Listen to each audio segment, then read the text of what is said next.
Bonjour, bienvenue sur Objectif Math. Dans cette vidéo, nous corrigeons l'exercice suivant. On se donne M, une matrice réelle, carrée d'ordre n et antisymétrique. On nous demande 1. De montrer que I plus M est inversible, 2. De montrer que la matrice A égale au produit de I moins M par l'inverse de I plus M est une matrice orthogonale.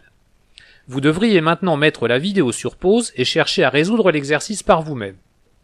Ça y est, c'est parti. Je vais commencer par vous rappeler ce que sont les vecteurs et les valeurs propres d'une matrice.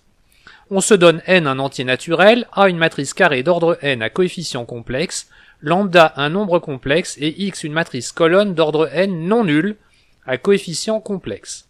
On dit que lambda est une valeur propre de A associée au vecteur propre grand X si et seulement si A fois grand X est égal à lambda fois grand X. Nous allons avoir besoin des notations et des notions suivantes. On se donne n un entier naturel et A une matrice carrée d'ordre n à coefficient complexe. On note A exposant T la matrice transposée de A, c'est-à-dire la matrice obtenue à partir de A en prenant toutes ces lignes et en les réécrivant en colonnes. Et j'en profite pour vous rappeler qu'une matrice antisymétrique est une matrice égale à l'opposé de sa transposée.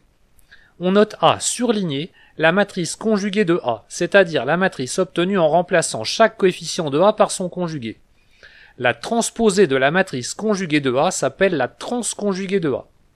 Une matrice est hermitienne si et seulement si elle est égale à sa transconjuguée.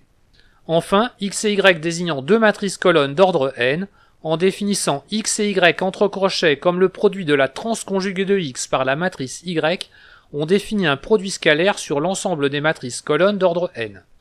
Nous allons avoir besoin du résultat suivant concernant les valeurs propres d'une matrice hermitienne. Si n est un entier naturel et A une matrice hermitienne carrée d'ordre n, nous allons démontrer que les valeurs propres de A sont toutes réelles. On se donne lambda une valeur propre de A et x un vecteur propre de A associé à lambda. En particulier, x est non nul. Considérons le produit scalaire de x et de A fois x, qui est égal à la transconjuguée de x fois la matrice AX. Nous allons effectuer ce calcul de deux façons différentes. Ayant supposé que x est un vecteur propre de A associé à lambda, on peut simplement remplacer A fois x par lambda x, puis on met lambda en facteur. Nous allons recalculer le produit scalaire de x et de AX en utilisant l'hypothèse que A est hermitienne, ce qui nous permet de remplacer A par sa transconjuguée. La transposée d'un produit de matrice est égale au produit renversé des transposés. Et en utilisant à nouveau que x est un vecteur propre de A associé à lambda, on remplace AX par lambda x.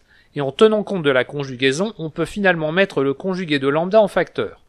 Mais x étant une matrice colonne non nulle, la transconjuguée de x fois x est un réel strictement positif. On peut donc simplifier par ce nombre, ce qui donne lambda égale à conjuguée de lambda, et on a ainsi prouvé que lambda est réel.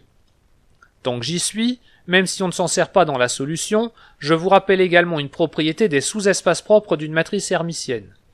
On se donne n un entier naturel A une matrice hermitienne d'ordre n, et lambda mu deux valeurs propres distinctes de A.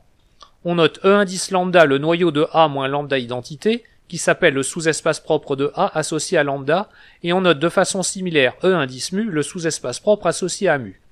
Alors ces deux espaces sont orthogonaux pour le produit scalaire que l'on a défini au début.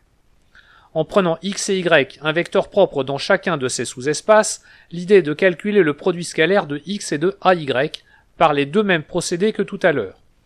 Le premier donne lambda facteur du produit scalaire de x et de y, le second donne mu facteur du produit scalaire de x et de y. Or lambda et mu étant supposés distincts, c'est nécessairement que x et y sont orthogonaux. Résolvons maintenant la première question. M désigne une matrice antisymétrique réelle carrée d'ordre n, et on doit montrer que la matrice I plus M est inversible. Considérons la matrice B égale à I fois M. Il est immédiat de voir que la transconjuguée de B est égale à B. Autrement dit, B est une matrice hermitienne, et nous pouvons donc affirmer que les valeurs propres de B sont réelles, c'est-à-dire que les valeurs propres de IM sont réelles. Et donc les valeurs propres de M sont imaginaires pures, éventuellement nulles, mais à coup sûr, moins 1 n'est pas valeur propre de M. Ceci prouve que la matrice M plus I est inversible. Dans la question 2, on garde notre matrice M réelle antisymétrique d'ordre n, et ayant montré que la matrice I plus M est inversible, on peut considérer la matrice A égale à I moins M facteur de l'inverse de I plus M. Nous devons montrer qu'il s'agit d'une matrice orthogonale, ce qui revient à montrer que les colonnes de A forment une base orthonormée de Rn. On peut aussi travailler sur les lignes si on préfère. Mais compte tenu des hypothèses faites sur la matrice M, on va calculer la transposée de A fois A, et on va essayer de prouver qu'elle est égale à l'identité. Dans transposée de A fois A, on commence par remplacer A par son expression en fonction de M. La transposée d'un produit est égale au produit renversé des transposés.